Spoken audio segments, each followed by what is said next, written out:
Hello everyone, Ram Ram नमस्ते। कैसे हैं आप सब लोग? आशा करती हूँ आप सब लोग बहुत अच्छे होंगे। सबसे पहले आप सभी को नव वर्ष 2025 की हार्दिक शुभकामनाएं।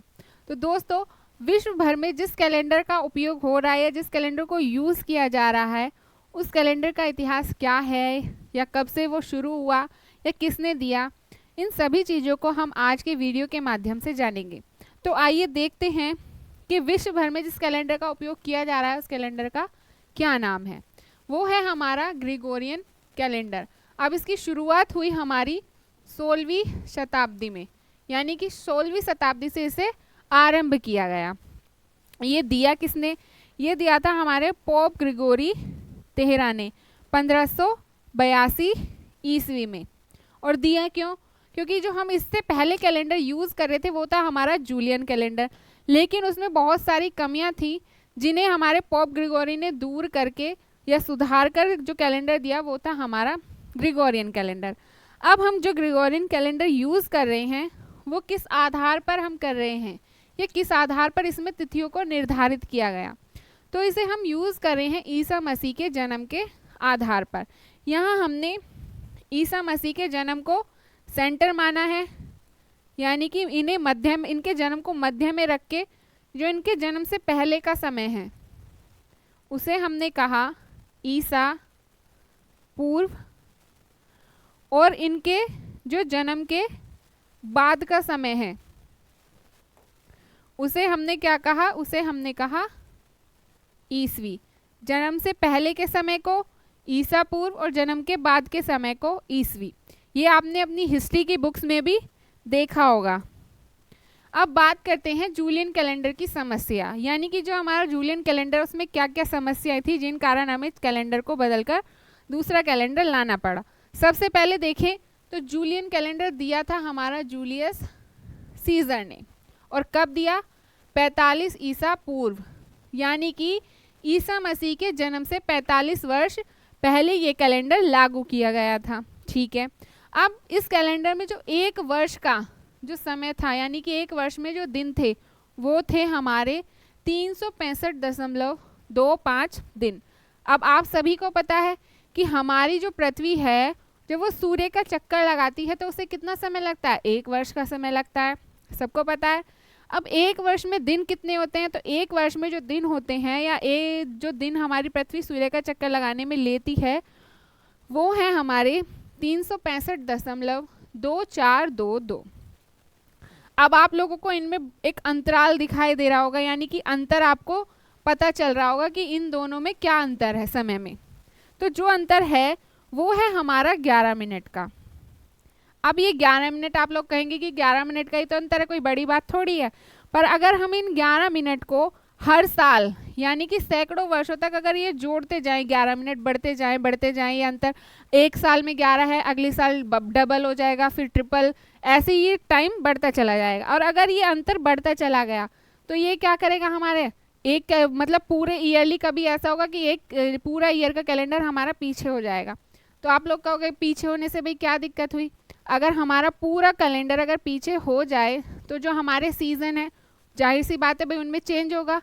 कैसे चेंज होगा? अभी जैसे सर्दी है, हो सकता है कि सर्दी की जगह पे गर्मी होने लगे, गर्मी की जगह पे बारिश का मौसम हो जाए। तो ये सीजनल चेंज हमारे पृथ्वी पे देखने को मिल सकते थे इस अंतर की वजह से। अब ये दिक्कत हमारे जो पृथ्वी है उस पर ना आए, तो इन चीज़ों को दूर करने के लिए ही ग्रिगोरियन कैलेंडर का निर्माण किया गया। अब इस कैलेंडर में जो सुधार किए गए उसमें कौन कौन लोग शामिल थे? उसमें थे हमारे बहुत से खगोल शास्त्री और गणितज्ञ।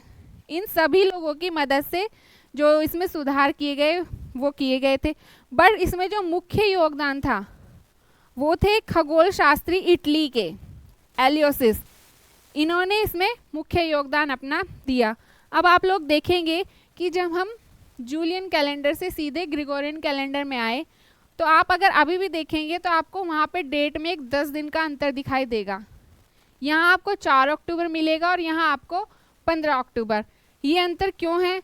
क्योंकि अभी हमने पीछे देखा था कि जो 11 मिनट का अंतराल चला आ रहा था उस अंतराल को दूर करने के लिए 4 अक्टूबर के बाद सीधा 15 अक्टूबर को लिया गया।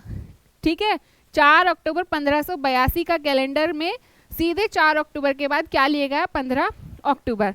अब ये हमें पता चल गया भाई क्यों लिया गया 4 अक्टूबर के बाद 15 अक्टूबर, क्योंकि कोई भी जो दिक्कत थी वो ना आए। अब जो जूलियन कैलेंडर में सुधार किए गए, जो क्या क्या सुधार किए गए वो हम देखते हैं, यानी कि जो ग्रिगोरियन कैलेंडर में बातें हैं वो क्या क्या हैं, क्या क्या बातें रखी गई। सबसे पहले है हमारा लीप वर्ष का नियम। अब आपको पता होगा कि लीप वर्ष कौन से होते हैं, जो 4 से पूर्ण तरह विभाजित हो जाएं उन्हें ही हम लीप वर्ष कहेंगे। सबसे पहली चीज़ तो यही की गई इसमें कि हर चौथे वर्ष को लीप वर्ष घोषित किया गया है। Every 4th year is called leap year. आप लोग देखेंगे कि हर चौथा वर्ष क्या होगा, लीप ईयर होगा। जैसे 2024 क्या था हमारा, लीप ईयर होगा। अब इसके बाद जो नेक्स्ट 4th ईयर होगा वो भी हमारा लीप ईयर होगा। नेक्स्ट शताब्दियों वाले वर्ष, ये क्या हैं, जैसे 1700, 1800, 1900, ये भी क्या है हमारे शताब्दी वर्ष हैं। पर इन्हें लीप ईयर कब माना जाएगा, इन्हें लीप ईयर तब माना जाएगा जब ये 400 से क्या हो जाए, पूरी तरह विभाजित हो जाए या डिवाइड हो जाए। इनमें शेषफल या रिमाइंडर ना बचे तो ये क्या होंगे, शताब्दी लीप वर्ष होंगे, यानी कि सेंचुरी ईयर इन्हें कहेंगे। ये चेंजेस इसमें किए गए। फिर सेकंड चेंज क्या था, तिथियों का समायोजन। अभी हमने देखा कि 4 अक्टूबर 1582 के बाद सीधा क्या है कैलेंडर में, 15 अक्टूबर 1582। ये क्यों किया गया, ताकि वो जो अंतराल चला आ रहा था वर्ष में वो अंतराल खत्म हो जाए। इस कारण 4 अक्टूबर के बाद सीधा 15 अक्टूबर लिया गया था। अब ग्रिगोरियन कैलेंडर का प्रसार, यानी कि इसका जो फैलाव है कहाँ कहाँ हुआ, तो सबसे पहले हम इसकी बात करें तो सबसे पहले कैथोलिक देशों में इसका प्रसार हुआ। कौन कौन से कैथोलिक देश थे, इटली, स्पेन, फ्रांस और आपका पुर्तगाल। इन देशों में इसे सबसे पहले अपनाया गया। इसके बाद जो बाकी देश थे उन्होंने इसे धीरे धीरे अपनाना शुरू कर दिया। जैसे सबसे पहले, उसके बाद फिर किसने अपनाया, जो ब्रिटेन है और उसके उपनिवेश हैं उन्होंने इसे अपनाया 1752 में। रूस ने इसे अपनाया 1918 में। ग्रीस ने इसे अपनाया 1923 में। तो ऐसे ही धीरे धीरे करके बाकी देश भी इसे यूज़ में लाने लगे। अब आगे बात करते हैं कि इसका आधुनिक महत्व क्या है, यानी कि ये कैसे आज के टाइम में यूज़फुल है। क्यों है भाई, क्यों है, क्योंकि इस कैलेंडर की सटीकता और व्यावहारिकता, इसी कारण ये आज के आधुनिक महत्व में यूज़ हो रहा है। इसीलिए इसे क्या भी कहा जाता है, वैश्विक मानक भी इसे कहा जाता है। वैश्विक मानक मतलब एक स्टैंडर्ड कैलेंडर है ये पूरे वर्ल्ड का, जिसे पूरे वर्ल्ड में ही यूज़ किया जा रहा है। आगे देखते हैं। अब आगे है हमारा कि ईसा मसीह के जन्म से पहले और बाद की तिथियों को किस प्रकार से कहा जाता था, यानी कि पहले जो समय था उसमें ईसा मसीह के जन्म के पहले के समय को कैसे बोलते थे और बाद के समय को कैसे बोलते थे। तो आइए देखते हैं। सबसे पहला है ईसा पूर्व, यानी कि इसे आप शॉर्ट में BC बोलते हो, और बिफोर क्राइस्ट भी इसे बोलते हो, यानी कि ईसा मसीह के जन्म से पहले के समय को आप इसे ईसा पूर्व कहेंगे या बिफोर क्राइस्ट इसे कहेंगे। जैसे यहाँ पे एग्जाम्पल दिया गया है आपको, महात्मा बुद्ध का जन्म 1563 BC में हुआ, यानी कि ईसा मसीह के जन्म से पहले। सेकंड है आपका ईसवी सन। ईसवी सन यानी कि इंग्लिश में आप शॉर्ट में बोलते हो AD या एनो डोमिनी भी आप इसे कहते हो। ये है ईसा मसीह के जन्म के बाद का समय। बाद के समय को AD और जन्म के पहले के समय को BC हम यूज़ करते हैं।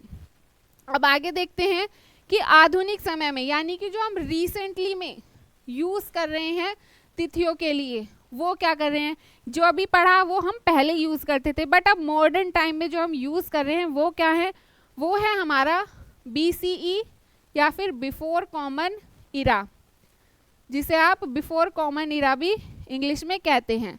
ठीक है, जैसे यहाँ पे आपको एग्जांपल दिया है 563 BCE। अभी हमने पीछे देखा था उनका जन्म जो ईस्वी में दिया था, लेकिन अगर हम रिसेंटली अब मॉडर्न उस टाइम में कैसे लिखेंगे, तो मॉडर्न टाइम में हम उसे लिखेंगे 563 BCE। सेकंड CE यानी कि कॉमन इरा, जो जन्म के बाद का समय है। ये जन्म से पहले का समय, ये जन्म के बाद का समय, जिसे हम कॉमन ईरा कहेंगे। जैसे 2025 CE, अगर हम पहले की बात करें, जो पहले टाइम में यूज़ कर रहे थे, वहाँ यूज़ कर रहे थे 2025 AD या 2026 AD। बट अगर मॉडर्न टाइम में हम कहें तो वहाँ अब हम यूज़ करेंगे 2025 CE।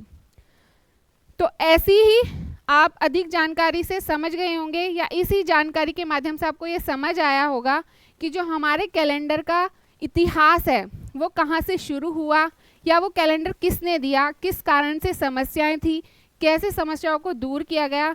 इस वीडियो के माध्यम से आशा करती हूँ कि आपको ये चीज़ें समझ आई होंगी। तो अगर आप किसी भी एग्ज़ाम की तैयारी के लिए हमारे चैनल के साथ जुड़ना चाहते हैं तो जल्दी से हमारे YouTube चैनल को सब्सक्राइब करें, AR अकेडमी, और वीडियो को लाइक करें और अपने दोस्तों के साथ शेयर करना ना भूलें। धन्यवाद।